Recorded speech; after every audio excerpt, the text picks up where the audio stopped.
Hello बच्चों, कैसे हैं आप लोग। जैसा कि जानते हैं कि आज हमारा जो निश्चय बैच है वो आपके इंग्लिश के एक बेसिक से लाने लाया गया है वीडियो। इसमें आपको हमारी टीम, हमारा निश्चय बैच जो टोटल लर्निंग ऐप है, ये हमारी टीम जो है आपके साथ एक मेहनत करने जा रही है ताकि आपको एक अच्छी रैंक जुड़े और एक अच्छा रैंक आपको मिल सके। बहुत सारे बच्चे अभी तक निश्चय बैच से जुड़े नहीं हैं, तो जुड़िए, अभी भी वक्त है।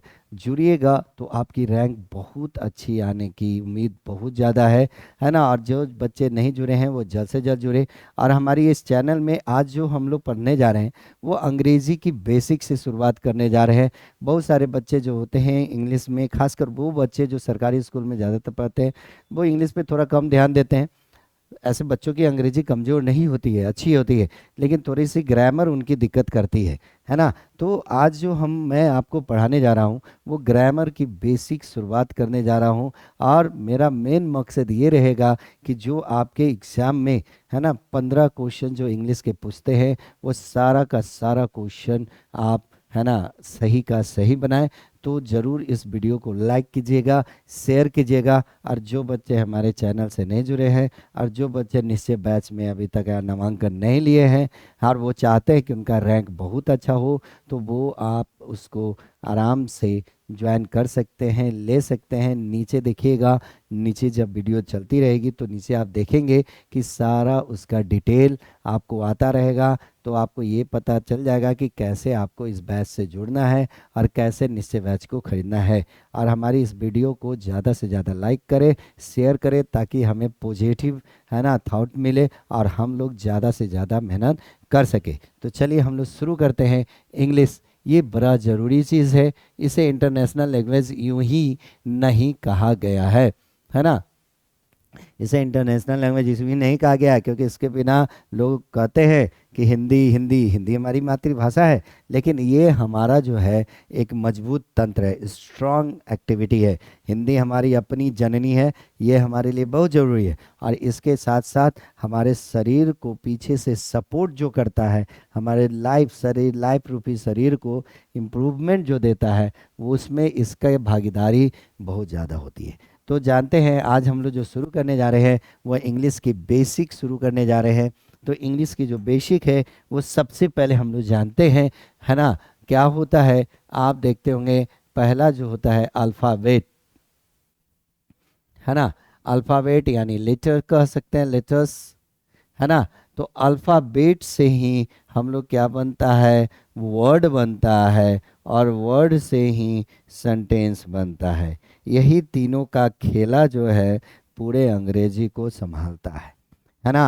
अल्फ़ाबेट जिसको हम लोग वर्णमाला कहते हैं, और वर्णमाला के ग्रुप, अल्फ़ाबेट जो है अगर हम उसकी ग्रुप डालेंगे, है ना, तो अल्फ़ाबेट लेटर्स की अगर ग्रुप डालेंगे तो वो क्या बनेगा, वर्ड।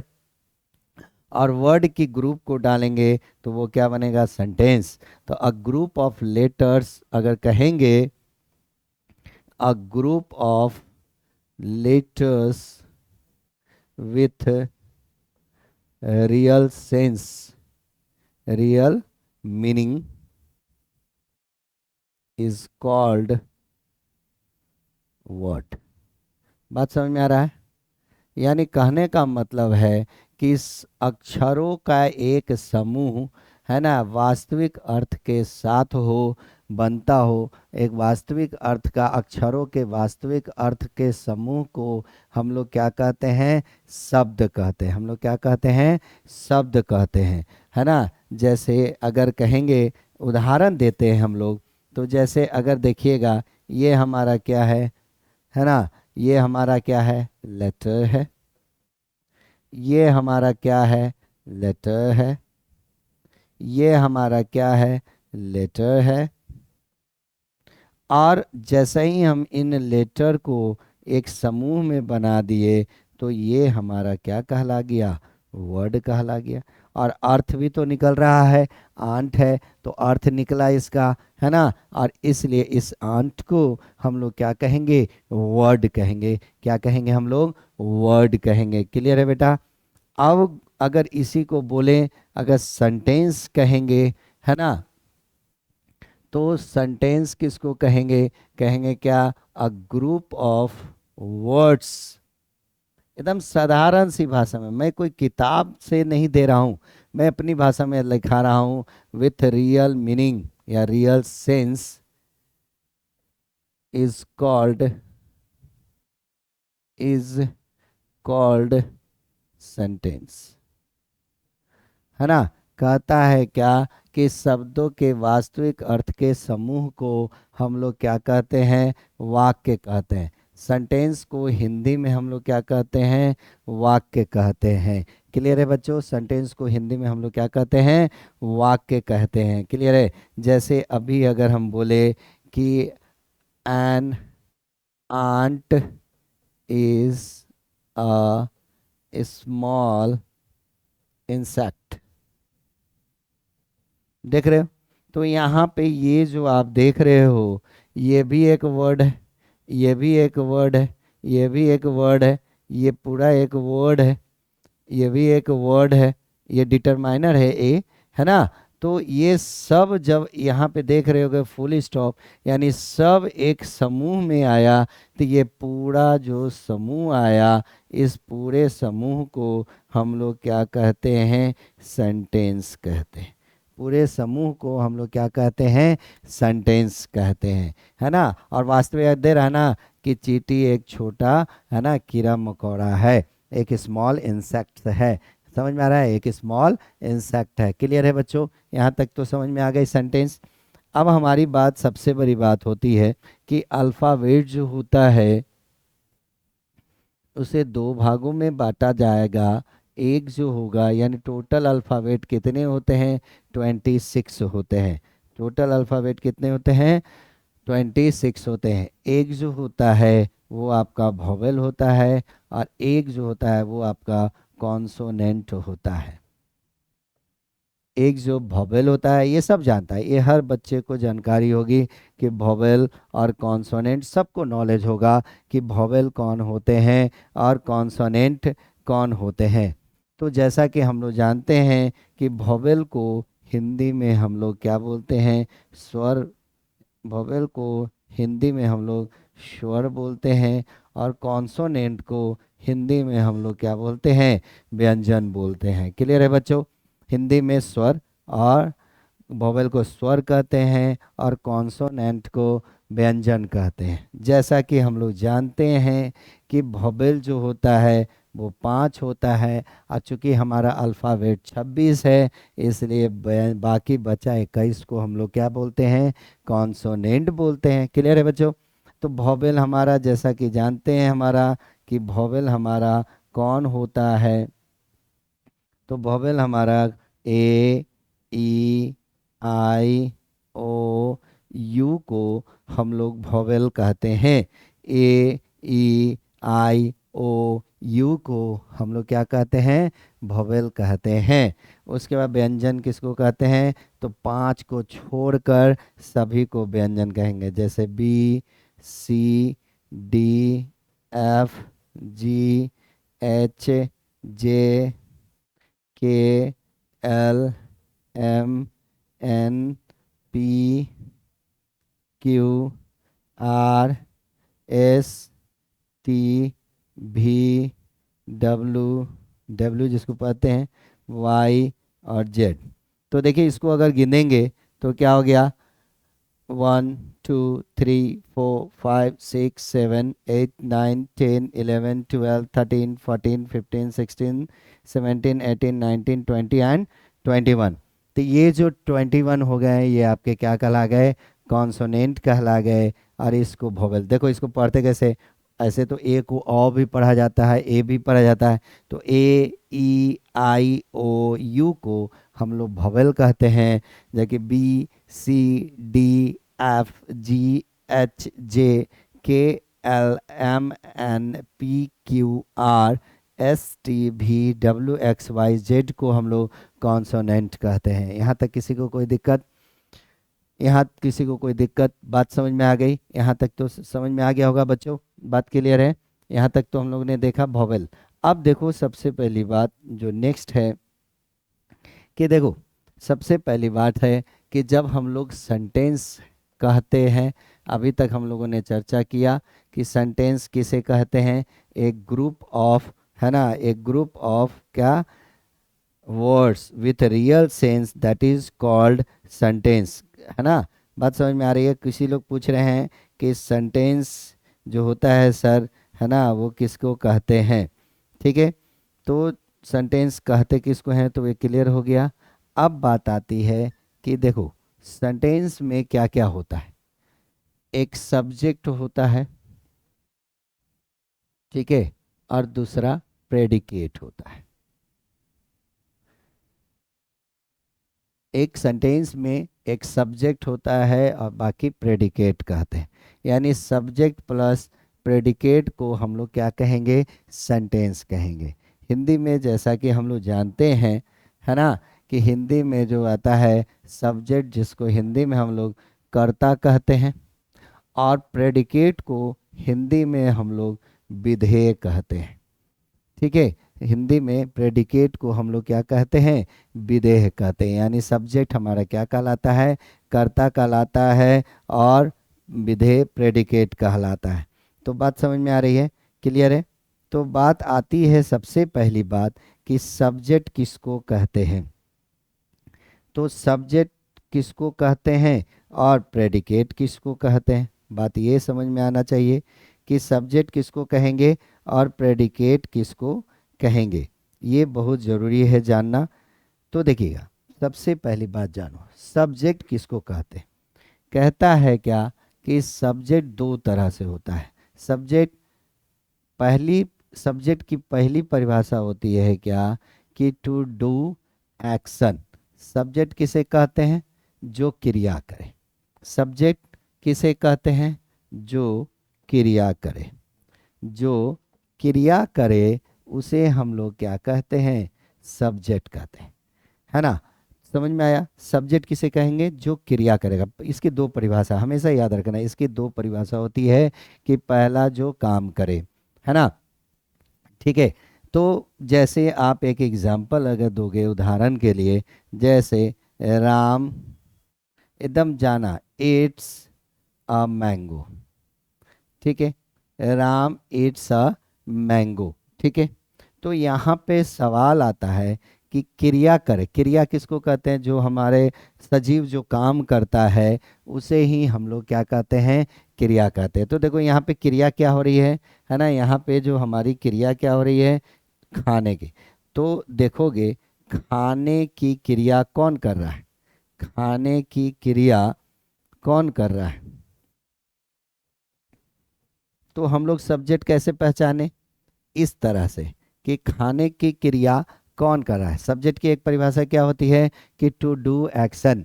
जो एक्शन करता हो, जो क्रिया करता हो, उसे सब्जेक्ट कहते हैं।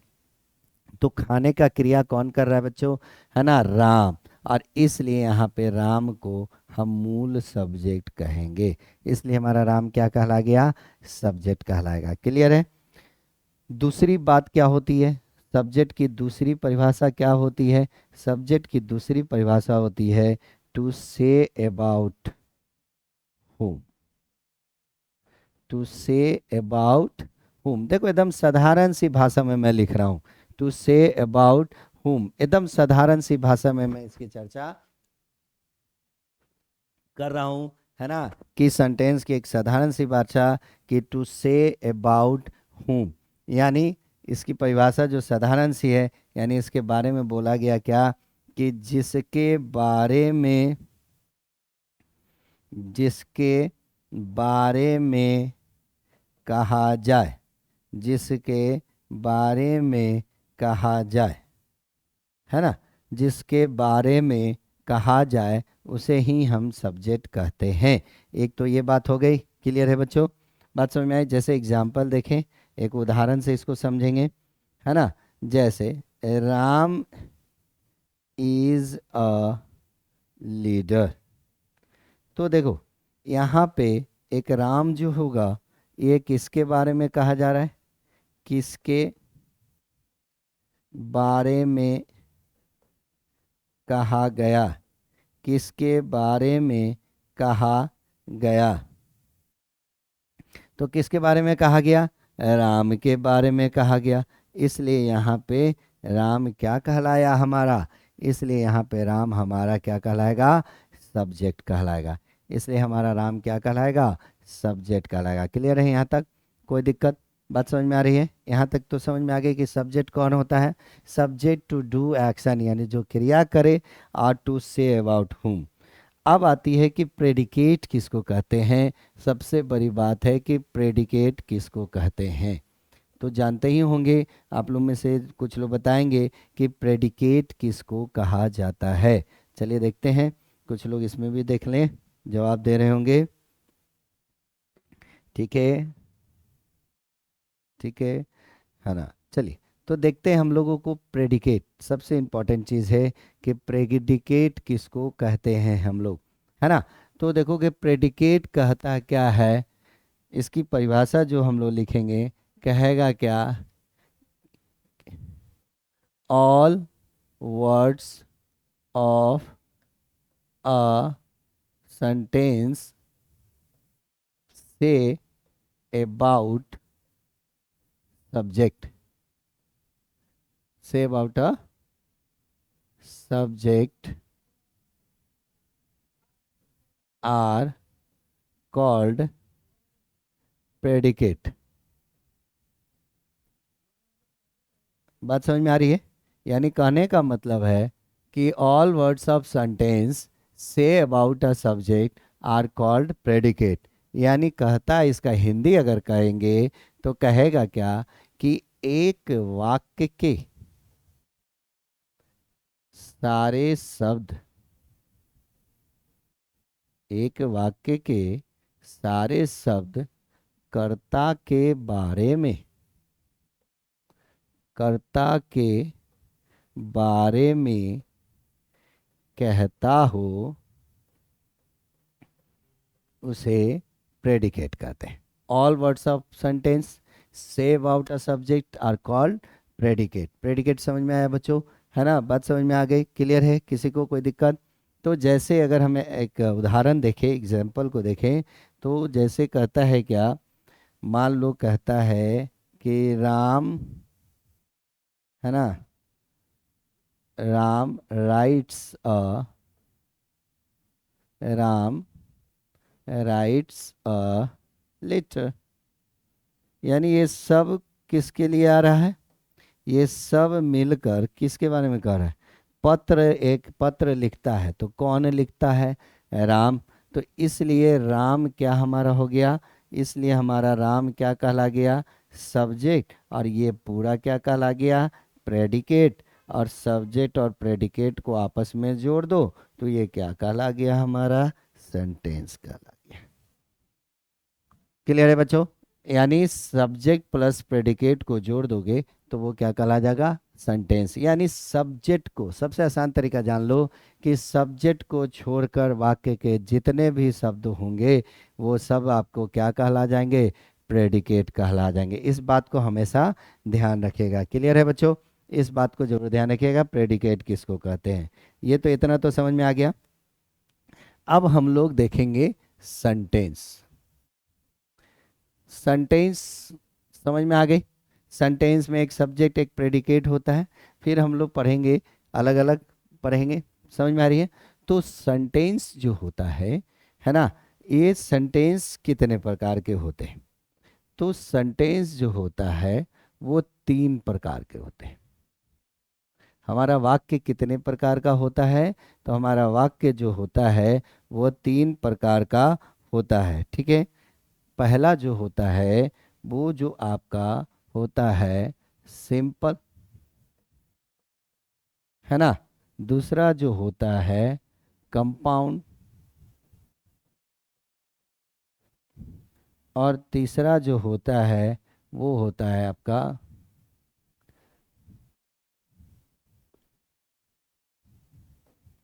कॉम्प्लेक्स। 3 तरह की सेंटेंस होती है। वाक्य 3 प्रकार के होते हैं, है ना, सिंपल वाक्य, कंपाउंड वाक्य और कॉम्प्लेक्स वाक्य। बात समझ में आ रही है? यानी सिंपल सेंटेंस, कंपाउंड सेंटेंस और कॉम्प्लेक्स सेंटेंस। क्लियर है? बात समझ में आ रही है? अब बात आती है कि सिंपल सेंटेंस कितने प्रकार के होते हैं। सबको एक एक करके हम लोग डिफाइन भी करेंगे, ज़रूरी है, डिफाइन बहुत ज़रूरी है क्योंकि इसके बिना नहीं होगा। तो बात समझ में आ रही है कि सिंपल सेंटेंस कितने प्रकार के होते हैं। बहुत सारे बच्चे ये कहते होंगे कि सर सेंटेंस कितने प्रकार के होते हैं, तो बहुत सारे बच्चे 3 प्रकार के बोल देते हैं, अफर्मेटिव, निगेटिव और इंट्रोगेटिव। कुछ बच्चे बोलते हैं कि 5 प्रकार के होते हैं। लेकिन वास्तव में अगर कोई पूछे कि वाक्य कितने तरह के होते हैं, तो वाक्य 3 तरह के होते हैं इंग्लिश में, है ना। सिंपल सेंटेंस, कंपाउंड सेंटेंस और कॉम्प्लेक्स सेंटेंस। ठीक है। अब पूछेगा कि साधारण वाक्य कितने प्रकार के होते हैं। साधारण वाक्य, है ना, जैसे हम इसको हिंदी में भी देख लें तो इसकी हिंदी में सिंपल को कहा जाता है सरल, कंपाउंड को संयुक्त और कॉम्प्लेक्स को मिश्रित वाक्य।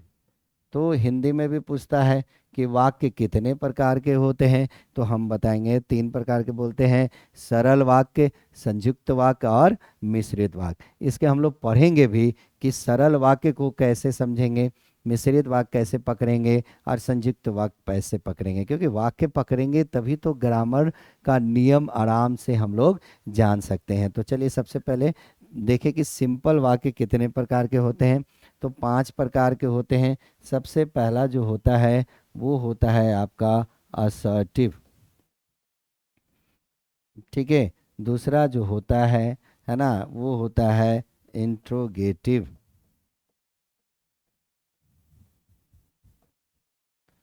ठीक है। तीसरा जो होता है आपका, है ना, वो होता है इम्परेटिव।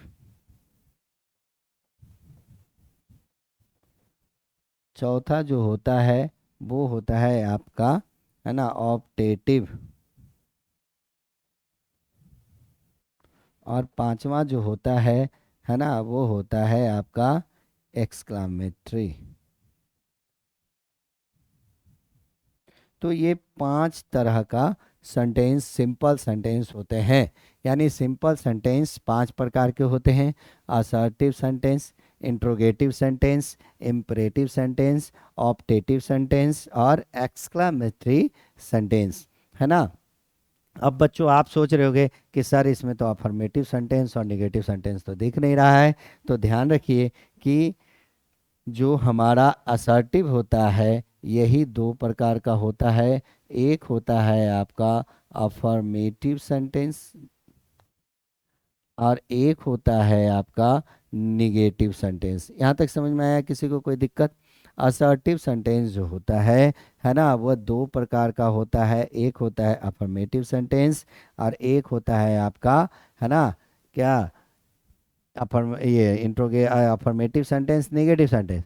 और सिंपल सेंटेंस कितने प्रकार के होते हैं? तो 3 प्रकार के होते, ये 5 प्रकार के होते हैं। असर्टिव, है ना, उसके बाद इंट्रोगेटिव, उसके बाद इम्परेटिव, उसके बाद आपका ऑप्टेटिव, फिर एक्सक्लामेटरी। ठीक है। अब इसको हम लोग क्या करेंगे, बारी बारी से देखेंगे। सबसे पहले हम लोग देखेंगे सिंपल सेंटेंस।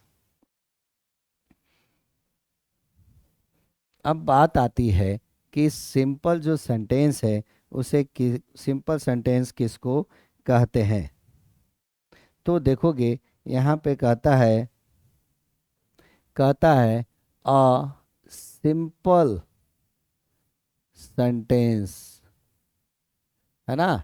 क्या कहता है कि a simple sentence is one, है ना, इज वन विच हैज, देखो इसका सबसे आसान तरीका, सिंपल सेंटेंस किसको कहता है कि simple sentence is one which has only one subject,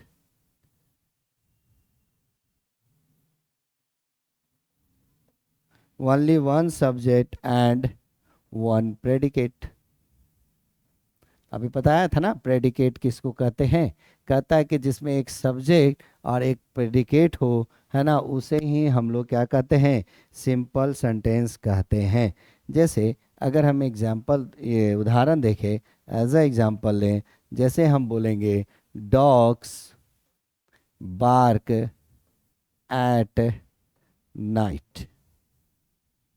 तो यहाँ पे आप देख रहे हो कि यहाँ पे जो डॉग्स बार्क एट नाइट है, तो बार्क एट नाइट क्या कहलाया हमारा, प्रेडिकेट कहलाया, और ये डॉग्स हमारा क्या हो गया, सब्जेक्ट। और इस तरह से ये एक सिंपल सेंटेंस बना। यानी सिंपल सेंटेंस के बारे में समझ में आया कि a simple sentence is one which has only one subject, है ना, एंड वन प्रेडिकेट। यानी सिंपल सेंटेंस एक ऐसा वाक्य है जिसके पास एक सब्जेक्ट हो और एक प्रेडिकेट हो, उसे ही हम लोग क्या कहते हैं, सिंपल सेंटेंस कहते हैं।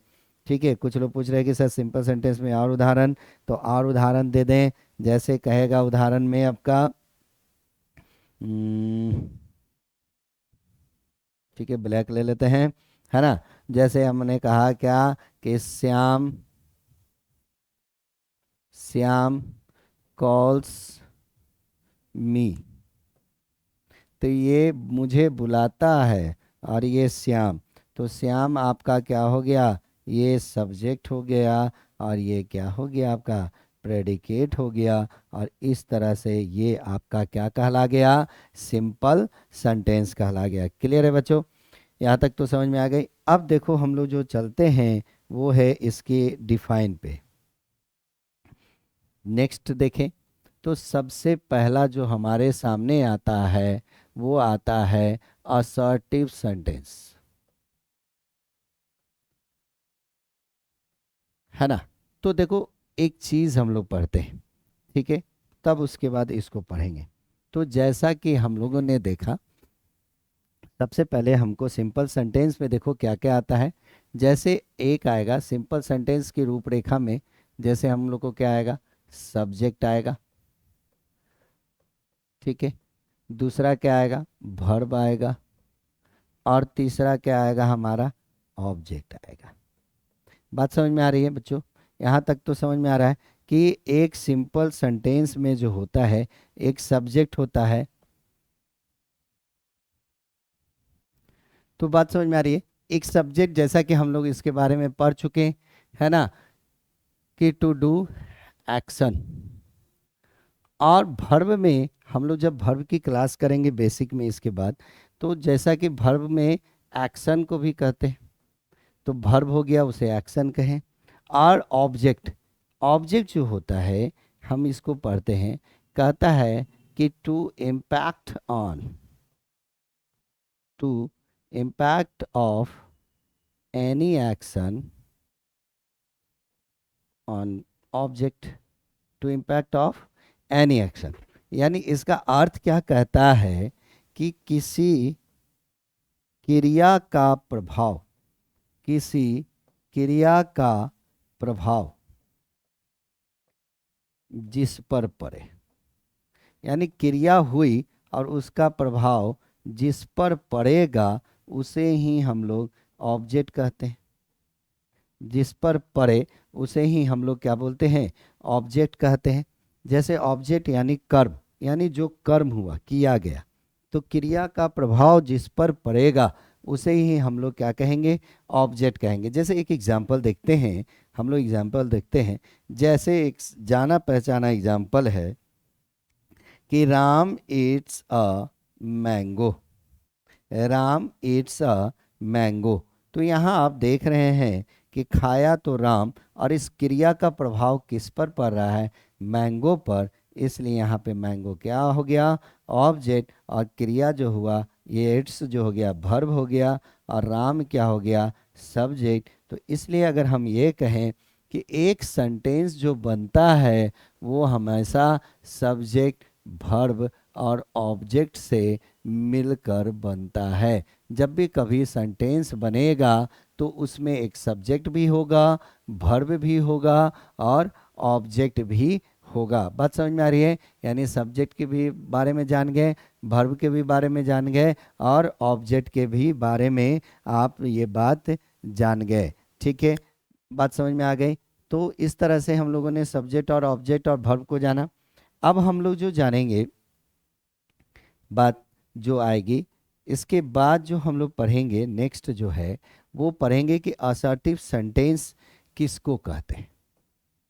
असर्टिव सेंटेंस, सबसे पहले इसके बारे में जानेंगे, असर्टिव सेंटेंस।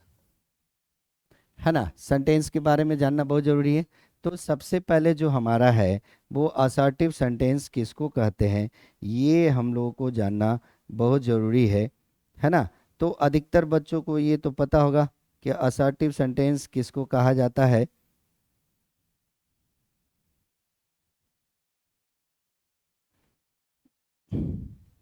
ठीक है, तो असर्टिव सेंटेंस किसको कहते हैं, कहता है क्या कि असर्टिव सेंटेंस आर द, है ना, कहता है क्या कि assertive assertive assertive sentences are the statement। क्या कहता है, देखो ये एक स्टेटमेंट है। स्टेटमेंट यानी समझ ही रहे हो, जो हम लोग भाषा बोलते हैं, है ना, तो जो हम लोग भाषा बोलते हैं उसके बारे में कहता है, इसलिए स्टेटमेंट, है ना, that give information, that give information, है ना, अबाउट समथिंग, ओके, समथिंग और सम एक्शन, है ना, दे आर, है ना, positive, positive as well as negative. देखो यहां समझेंगे, कहता है क्या, असर्टिव सेंटेंस कहते किसको है। बात यहां आती है कि असर्टिव सेंटेंस किसको कहते हैं। तो सबसे पहले तो सेंटेंस को हम स्टेटमेंट कह सकते हैं, क्योंकि जो हम बोलते हैं वो वाक्य के रूप में ही तो बोलते हैं, इसलिए इसे हम असर्टिव स्टेटमेंट कह सकते हैं।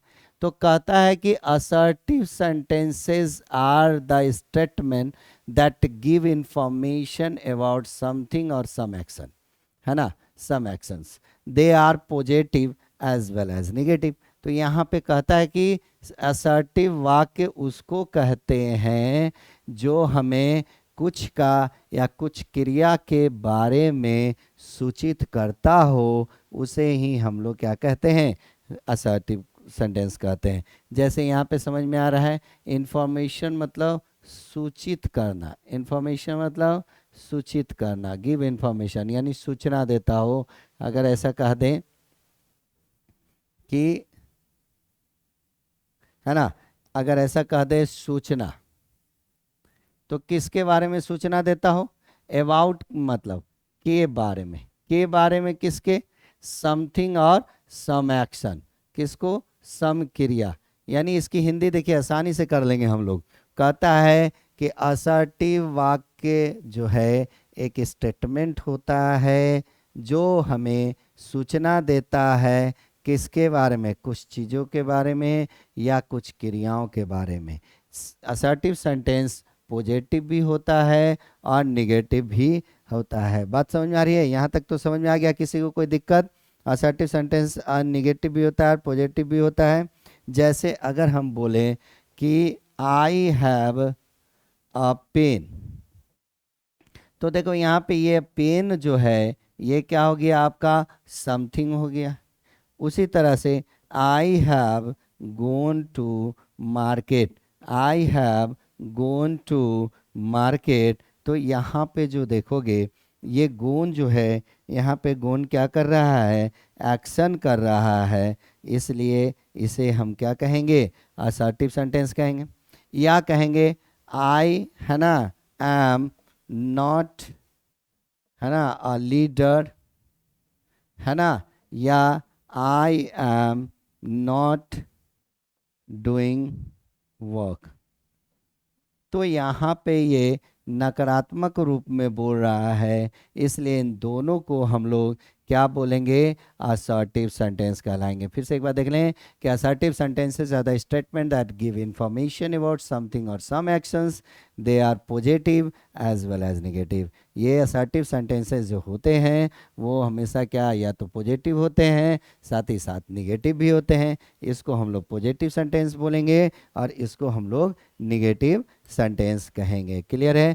तो आज आपकी क्लास यहीं तक होगी, ठीक है। इसके बाद हम लोग पढ़ेंगे कि असर्टिव के बाद बेसिक क्रिया चलती रहेगी। ये वीडियो एक के बाद एक के बाद एक के बाद आपको बेसिक के साथ आते रहेगा। तो इस तरह से हम लोग इसमें पढ़ेंगे। अभी फ़िलहाल हम लोग क्या क्या पढ़ेंगे कि असर्टिव सेंटेंस किसको कहते हैं, अफर्मेटिव सेंटेंस किसको कहते हैं, निगेटिव सेंटेंस किसको कहते हैं, इम्परेटिव सेंटेंस किसको कहते हैं, है ना। उसके बाद आपको बेसिक में ये कंपाउंड सेंटेंस किसको कहते हैं, कॉम्प्लेक्स सेंटेंस किसको कहते हैं, फिर वर्ब किसको कहते हैं, वर्ब के कितने भेद होते हैं, ये बेसिक में आपके चलते रहेंगे। और तब उसके बाद आपका शुरू होगा नाउन। सो जय हिंद, जय भारत। क्लास से जुड़े रहें और जितनी ज़्यादा हो सके शेयर करें। और मैं फिर कह रहा हूँ कि जो लोग निश्चय बैच से नहीं जुड़े हैं वो जुड़ जाएं। Thank you, good night.